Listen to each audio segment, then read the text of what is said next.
Welcome to the jungle, gardeners. It is a very steamy mid-July Sunday. It is not comfortable outside, not pleasant to garden. If the heat and humidity don't get you, the mosquitoes will. It's very mosquito-y out as well.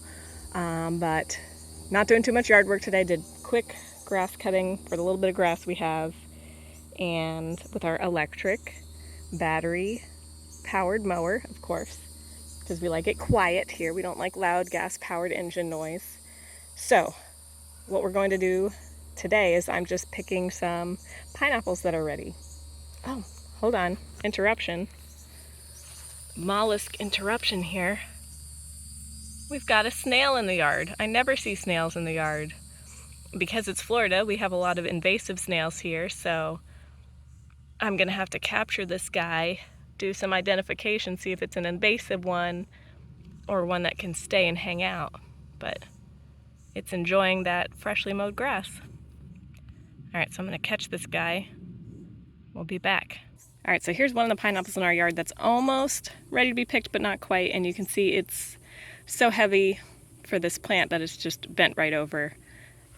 But you can see it's starting to get light there, those little light pockets. The whole thing will eventually turn yellow if we let it stay that long, but raccoons and rats and other things will find it before it gets that far. So I'll probably give it another day or two and then pick this one, let it get just a little bit more yellow, but it should be about ready. This is another one that's just starting to ripen. It's just getting there. And where these two are growing, so you guys can see the light conditions, it's mostly shaded here. There's an oak tree, pine trees, overgrown cassava, beautyberry, and vines. So they do fine in part shade and even close to full shade. I haven't found them to do well in full sun though. Here's a pineapple that I picked earlier in another part of the yard. You can see it's a lot more yellow. Not completely yellow, but it's getting there. So it was ready enough to pick it before the raccoons find it. And there's one of my orchids blooming there on this mango tree. This mango tree hasn't done anything, but it grows orchids nicely. All right, so here's another pineapple that we are gonna go ahead and pick. It's ready enough for me. I could let it sit longer, but again, we're really gambling when we leave it longer. So just gonna snap it off. And if it comes off easily, you know it's ready. Yep, see if it has a scent. Yes, and it already has a nice fresh pineapple smell. So this one didn't have any baby plants, suckers or slips or whatever the appropriate name is for at the base of the fruit. You would have some there that you can pull off and plant. This one didn't have any. This guy coming out down here, this is attached to the base of the plant. This is going to be the new plant. So the rest of this plant that gave us the fruit this year, that part is going to die. That part's not going to fruit again. But this little baby here is going to grow out of the base of this plant and take over, become a new plant, and that'll fruit maybe next year, but for sure 2 years from now, this one will have a fruit. So I've heard some people say, oh, the plant dies after it fruits and you have to get rid of it. It's kind of true. Part of the plant dies, the part that just fruited, but it sends out a new plant. So don't get rid of it. Let it do its thing. This new plant will come out and you'll get fruit again. Here's some more pineapples showing different stages of ripeness. That one will probably be the next one to get picked, but not today. Over here under my mango tree, this is where I picked a pineapple a couple weeks ago. Get out of here, mango. And you can see I forgot to take these little sucker guys off. So these guys that were at the base of that pineapple, the fruit that I picked, they just snap right off. You can literally snap them and pull them right off. So these are going to be new plants that you can plant separately elsewhere. Don't leave them on. When you pick that fruit, which I forgot, when I picked the fruit, you want to pull these off. And these are 2 new plants that you have to plant somewhere else. Oh no! Oh no, that's not good. This mango fruit looks like it got a fungal infection. Some splitting, some rotting. Oh no! It's been a lot of rain, you guys. That's not good. Well, I'll take it inside, see if we can salvage some of it, but probably not. This is that overloaded mango tree. It's only been in the ground a couple years, but it's happy, full of fruit. All right, so these 2 that we just pulled off there that were at the base of the fruit that got harvested a few weeks ago, in order to plant these, literally, guys, you just stick them in the ground. Just stick them in the ground. wherever you want to plant them. It's not that hard. It's not rocket science. Don't make it harder than it should be. Just plunk them right in the ground.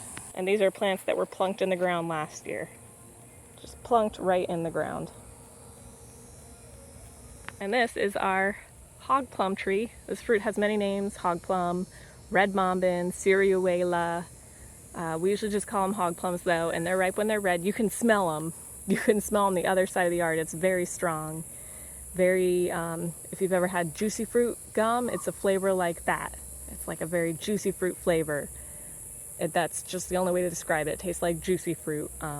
Very tropical, strong flavor, sweet, juicy, fruity.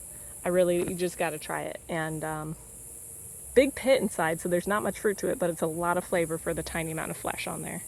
This is another pineapple plant that was one of those little suckers or slips or whatever you want to call them at the base of a fruit that I just plunked it in the ground. I'm not actually going to plant these two that I just pulled because I need to give them away because we don't have any more room for plants in our yard. We have too many plants, guys. It's a jungle. It is. We love plants, and we've been constantly planting in this yard for over 10 years, and so yeah, it's a jungle. And we initially wanted a shade because our yard was very sunny, and it's Florida, so it gets very hot, and having shade trees will make your air conditioning work less hard.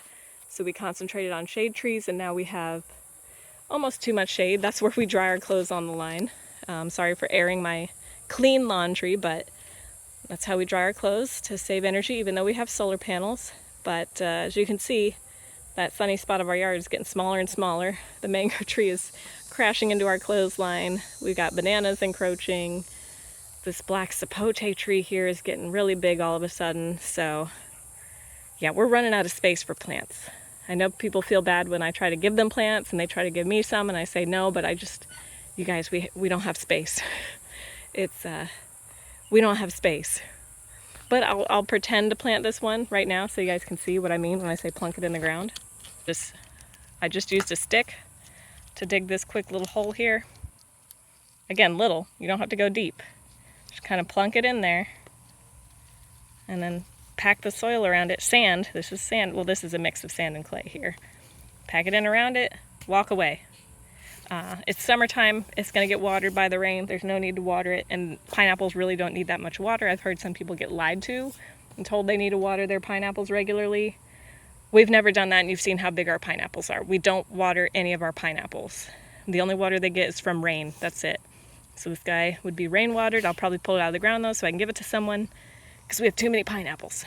But literally that's how you plant it, that's it.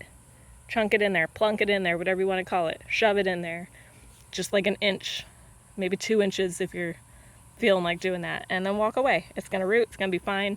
Again, pure sand. Don't try giving it compost. They don't need compost. They love our sandy soil. They love it. Plunk it into sand. If you ever want to give it compost, when the plant is older, you can sprinkle a little compost in the leaves, in the tanks, and things like that, because it'll get funneled down to the plant. That's how they're designed for it. That's why they catch water.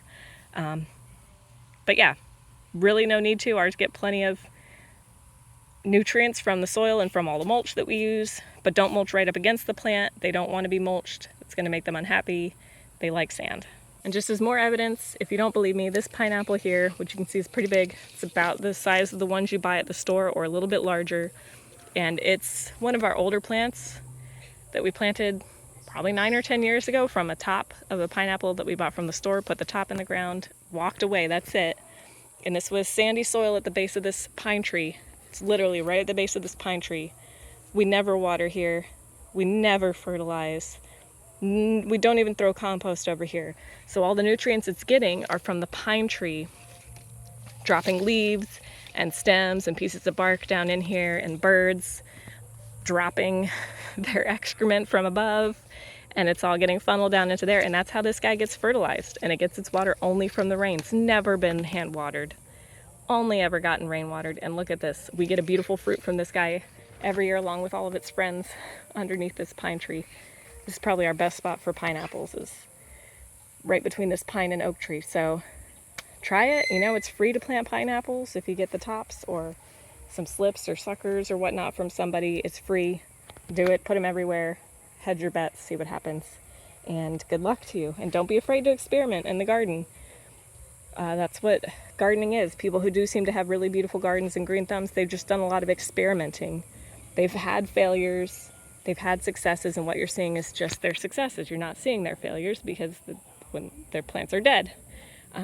But yeah, feel free to experiment, guys. Try things. Don't be afraid for things to go wrong, especially if the plants are free. If you're spending like $100 on a mango tree, don't experiment. Do your research and do everything perfectly.